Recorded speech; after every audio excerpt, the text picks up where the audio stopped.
General Parvez Musharraf 11 अगस्त 1943 को दिल्ली में पैदा हुए, जहां उनके वालिद सैयद मुशर्रफुद्दीन एक आला तालीम याफ्ता और बावकार सिविल सर्वेंट थे। उनके ख़ानदान का ताल्लुक लखनऊ के अशराफिया से था, जिन्होंने तकसीम हिंद के बाद पाकिस्तान की तरफ हिजरत की। वो एक मुहाजिर ख़ानदान से थे जो इल्म, तहजीब और खिदमत खल्क का जज्बा रखते थे। मुशर्रफ का बचपन कराची के पुरजोश माहौल में गुजरा, जहां उन्होंने सेंट पैट्रिक स्कूल से इब्तदाई तालीम हासिल की। उनके वालिद ने हमेशा उनकी तरबियत में कौमी खिदमत और अस्करी नज़्म ज़ब्त की रूह फूंकी। तालीम के बाद मुशर्रफ ने 1961 में पाकिस्तान मिलिट्री एकेडमी काकोल में दाखिला लिया। वो महज एक सिपाही न थे, बल्कि वो एक ज़हीन और जवां हिम्मत नौजवान के तौर पर जाने जाते थे, जिनकी कायदाना सलाहियतें और जुर्रत जल्द ही नुमाया होने लगीं। 1964 में कमीशन हासिल करने के बाद उन्हें आर्टिलरी रेजिमेंट में तैनात किया गया। 1965 की जंग में उन्होंने फ्रंट लाइन पर दुश्मन से लड़ते हुए बहादुरी का मुजाहिरा किया, जिससे उनके कैरियर को एक नया रुख मिला। 1971 की जंग में भी उन्होंने नुमाया किरदार अदा किया और आहिस्ता आहिस्ता वो फौजी क़यादत के आला मनाजिल तय करने लगे।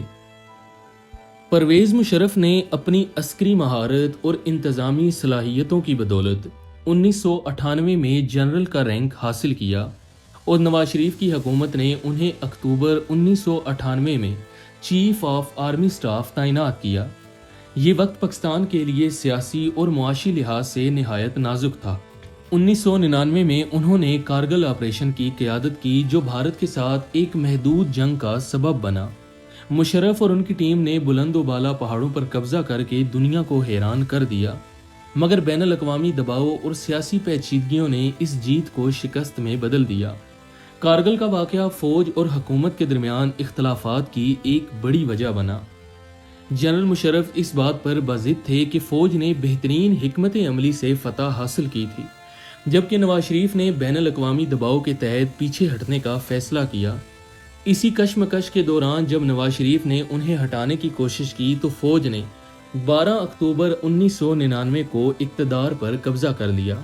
जनरल मुशर्रफ ने इक़्तिदार संभालते ही खुद को सदर पाकिस्तान मुकर्रर किया और पाकिस्तान में एक नए दौर का आगाज़ हुआ। इक़्तिदार संभालने के बाद जनरल मुशर्रफ ने पाकिस्तान को तरक्की, एतदाल और जिद्दत की राह पर डालने का वादा किया। उन्होंने गुड गवर्नेंस, मईशत की बहाली, मीडिया की आज़ादी और तालीम में बेहतरी जैसे इक़दामात किए। 2001 में उन्होंने एक नया निज़ाम हुकूमत मुतारिफ करवाया, जिसमें फ़ौज और सिविल इंतज़ामिया की मुश्तरका हुक्मरानी शामिल थी। उनके दौर में इलेक्ट्रॉनिक मीडिया को गैर मामूली आज़ादी मिली और मुतअद्दिद न्यूज़ चैनल्स का आगाज़ हुआ। 9/11 के बाद परवेज़ मुशर्रफ की हुकूमत को एक नए चैलेंज का सामना करना पड़ा। अमेरिका के साथ ताउन के तहत पाकिस्तान दहशतगर्दी के खिलाफ फ्रंट लाइन रियासत बना। इस फैसले पर उन्हें शदीद मुखालफत का सामना करना पड़ा, मगर वो बैनुल अक़वामी दबाव और कौमी मफाद में तवाज़न कायम रखने की कोशिश करते रहे।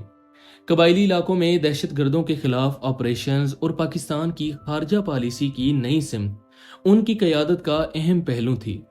उनका नज़रिया पाकिस्तान फर्स्ट बहुत मशहूर हुआ। 2007 में मुशर्रफ का दौर अरूज से ज़वाल की तरफ बढ़ने लगा। चीफ जस्टिस इफ्तिखार चौधरी को माजूल करने का फैसला उनके खिलाफ वकला तहरीक की बुनियाद बना। ये एक ऐसा लम्हा था जहां अवाम और सिविल सोसाइटी ने पहली मरतबा खुलकर फौजी हुक्मरानी की मुखालफत की। रियासत नहीं, सिर्फ आइन बचाओ जैसे नारे गूंजने लगे।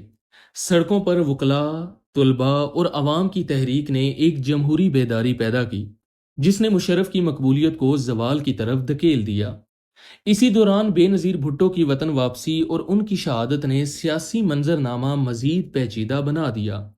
मुल्क में हंगामा आराई, बम धमाके और बेयकीनी की फिजा फैल गई। मुशर्रफ ने 2008 में सदारती ओहदे से इस्तीफ़ा दे दिया और सियासी मंजर से अलग हो गए। उनका ये सफ़र, जो एक ताकतवर फौजी जनरल से एक तनहा रहनुमा तक पहुंचा, पाकिस्तान की तारीख में एक अहम बाब बन गया। प्यारे दोस्तों, इक़्तिदार छोड़ने के बाद जनरल मुशर्रफ खुद साख्ता जिला वतनी इख्तियार करके लंदन और दुबई में मुकीम रहे।